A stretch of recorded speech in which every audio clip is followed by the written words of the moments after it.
എന്തൊരു നിഅമത്ത് നമുക്ക് ലഭിച്ചാലും അത് 10 പേരോട് പറഞ്ഞിട്ടില്ല നമുക്കൊരു സമാധാനം ഉണ്ടാവില്ല. അതിപ്പോൾ ബിസിനസ്സിലൊന്ന് വിജയിച്ചാലും, മക്കളുടെ കല്യാണം നടത്തി അതൊന്ന് നല്ല രീതിയിൽ നടന്നു പോകുന്ന കണ്ടാലും, അങ്ങനെ ഒരു എന്ത് നിഅമത്ത് നമുക്കുണ്ടായാലും അതൊരു 10 പേരോട് പറഞ്ഞിട്ടില്ല നമുക്കൊരു സമാധാനം ഉണ്ടാവില്ല. ചില പെണ്ണുങ്ങളെ നമ്മൾ കണ്ടിട്ടുണ്ടല്ലോ, ഇക്കാക്ക് നല്ല ജോലിയാണ്, ഇക്കാക്ക് വെച്ചടി കയറ്റുക, അങ്ങനെ ഈ പകച്ചിലുകൊണ്ട് പിന്നെ ഇക്കാക്ക് കയറ്റുണ്ടാവില്ല. അപ്പോൾ അങ്ങനെ നിഅമത്തുണ്ടായാൽ അത് 4 പേരോട് പറഞ്ഞിട്ടില്ല നമുക്കൊരു സമാധാനം ഉണ്ടാവില്ല. നമുക്കൊരു കാര്യത്തിൽ വിജയിക്കണം, അല്ലെങ്കിൽ ഒരു കാര്യം നന്നാവണമെന്ന് നമുക്ക് ആഗ്രഹമുണ്ടെങ്കിൽ ഹബീബായ സല്ലല്ലാഹു അലൈഹി വസല്ലമ തങ്ങൾ പറയുന്നതായി നമുക്ക് കാണാം, ഇസ്തഗീനു അല ഇൻജാഹിൽ ഹവായിജി ബിൽ കിത്മാൻ.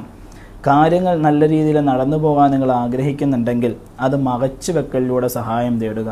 കാരണം ഇന്ന കുല്ലി ദീ നിഅമത്തിൻ മഹ്സൂദ്, എല്ലാ അനുഗ്രഹങ്ങളും അസൂയക്ക് വിധേയമാകാം. കാരണം ഏതൊരു നിഅമത്ത് നമുക്കുണ്ടായാലും അതിൻ്റെ ഒക്കെ പിന്നിൽ അസൂയകളും ഉണ്ടാവാം. ഇപ്പോൾ ഒരു 10 ദിവസം ചമ്മന്തി കൂട്ടി ചോറ് നിന്നിട്ട് 11 അന്നൊരുത്തൻ സാമ്പാർ കൂട്ടി ചോറ് തിന്നെന്ന് കണ്ടാൽ അതിന് കണ്ണുകടിയുള്ള ആളുകളുള്ള കാലമാണ് നമ്മുടേത്. അങ്ങനെ ഒരു രീതിയിലേക്ക് നമ്മുടെ ലോകം മാറിപ്പോയി. മുത്തുനബി സല്ലല്ലാഹു അലൈഹി വസല്ലമ തങ്ങളുടെ ഹദീസ് ഈ കാലഘട്ടത്തിൽ വളരെ പ്രാധാന്യമുള്ളതാണ്.